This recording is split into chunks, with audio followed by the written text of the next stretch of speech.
Alors on va faire une vidéo très rapide. Donc j'ai vu cette vidéo là où il a présenté quelques charts et essaye de comprendre si la personne est autiste ou pas. Donc je vais faire une vidéo très rapide, un peu comme sur Insta, où on présente les choses rapidement. Donc Guillaume, apparemment c'est son frère, il a donné la date de naissance, hein, c'était sur la vidéo. Donc pour moi l'autisme vient de cette troisième maison là. On a Saturne qui est gêné par le soleil parce qu'il y a une opposition entre Saturne et le soleil. Je vais mettre cet écran là pour qu'on voit plus facilement. Donc la troisième maison ici, Saturne c'est le maître. Saturne il est gêné par le soleil. On peut voir ici l'influence entre soleil et Saturne. Le soleil et Saturne en opposition, ça donne une difficulté à comprendre l'autre déjà de base, sachant qu'ici Saturne c'est le maître de la troisième maison. Et c'est aussi le maître de la quatrième. Quatrième maison, c'est important pour l'ancrage à la Terre. Et on a Raoult ici. Donc il a beaucoup de difficultés à comprendre son environnement familial, sachant qu'il y a Saturne et Raoult ici, qui sont les deux planètes qui séparent le plus la personne de certains environnements. Ici, c'est l'environnement de la quatrième et de la troisième, donc les études, le mental, etc. La troisième maison est liée au mental. Ça, c'est le premier exemple. On a ensuite Laura Lone, qui est apparemment une comique. On a la même chose, plus ou moins ici, on a Saturne. Enfin, c'est un peu plus évident ici du coup, parce que c'est répertorié parmi les yogas connus d'astrologie. Donc ici on a Saturne dans la troisième maison, donc la même chose que tout à l'heure. Ici on a une opposition avec la Lune, mais l'opposition n'est pas très forte, donc on voit pas trop l'influence de la Lune sur Saturne. Mais on a le maître de la troisième, qui est ici, ça c'est lié au signe de Sagittaire, donc le maître c'est Jupiter, il est dans la sixième. Et si on regarde dans les yogas ici de mental illness, de maladie mentale, on a ici en référence le troisième maître éclipsé en débilitation, ou dans la sixième aspecté par un maléfique, ça donne quelqu'un qui est fou, ou qui est devenu fou par l'utilisation de drogue. Donc souvent, une personne qui est fou, on l'emmène, souvent dans les hôpitaux psychiatriques, on lui donne des drogues pour essayer de calmer ce genre de choses-là. Généralement, ça empire les choses, et c'est la drogue elle-même qui, parfois, est considérée comme le culprit, comme le fautif. Ici, on a pareil une planète dans la quatrième maison qui n'est pas top, Mars dans la quatrième, même si c'est exalté, c'est pas super. Donc on a une gêne aussi sur la quatrième maison. Après, je crois que c'est tout ici, mais on a directement le yoga qui il s'affiche ici que quand il est présent, ce yoga ici.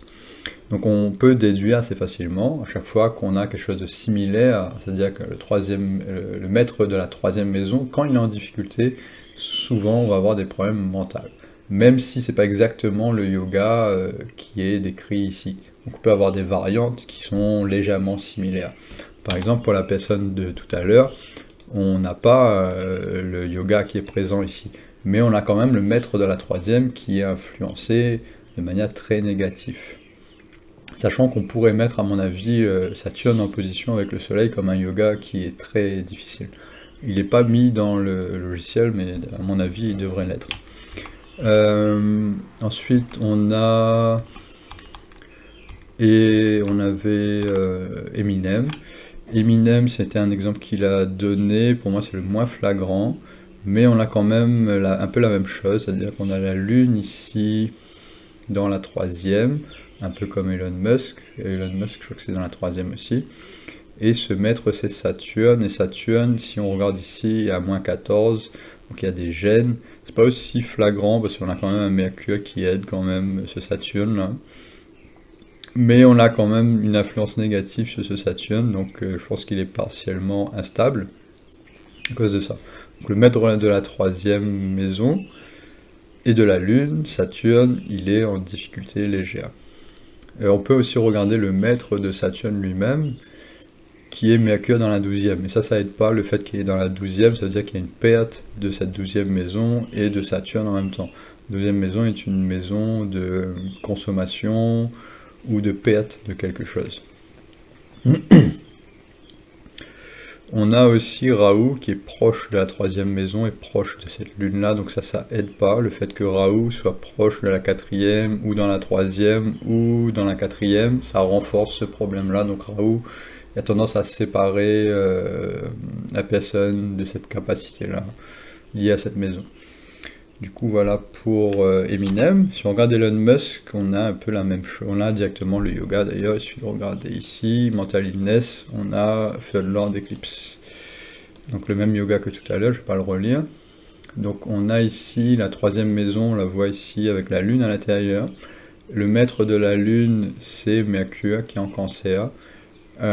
Et qui se fait tabasser par la lune, du coup, parce qu'il est dans le signe de cancer. Bon, ça c'est assez classique. Mais on a aussi le fait que le soleil éclipse Mercure, c'est écrit ici, la combustion avec le C. Donc le soleil qui éclipse Mercure.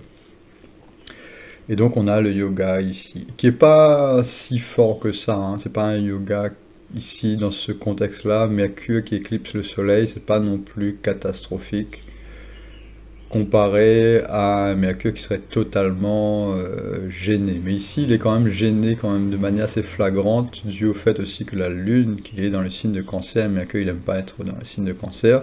Ce Mercure c'est la communication est censée rester neutre. Si la communication elle va être émotionnelle et du coup il va avoir du mal à gérer ses pulsions en fait, on va dire en quelque sorte. La troisième étant la capacité mentale à faire des jugements corrects. Ici on a une difficulté à faire des jugements corrects et comme c'est une maison sociale aussi, c'est la maison qui est liée à l'apprentissage, au social, etc. Et c'est une maison qui est difficile. C'est la recherche d'informations, le discernement, etc.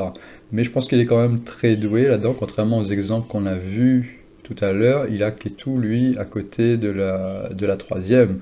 Donc c'est quelque chose qu'il fait beaucoup, beaucoup, beaucoup, et qu'il est au final très doué là-dedans. C'est juste qu'il y a quand même aussi partiellement une difficulté.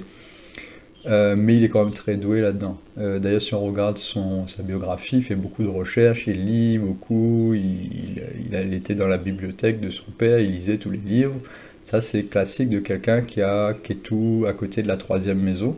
Ce qui est mon cas aussi, j'ai ce comportement-là de lire, de réfléchir, de chercher l'information constamment, la recherche de vérité. Donc c'est la troisième maison.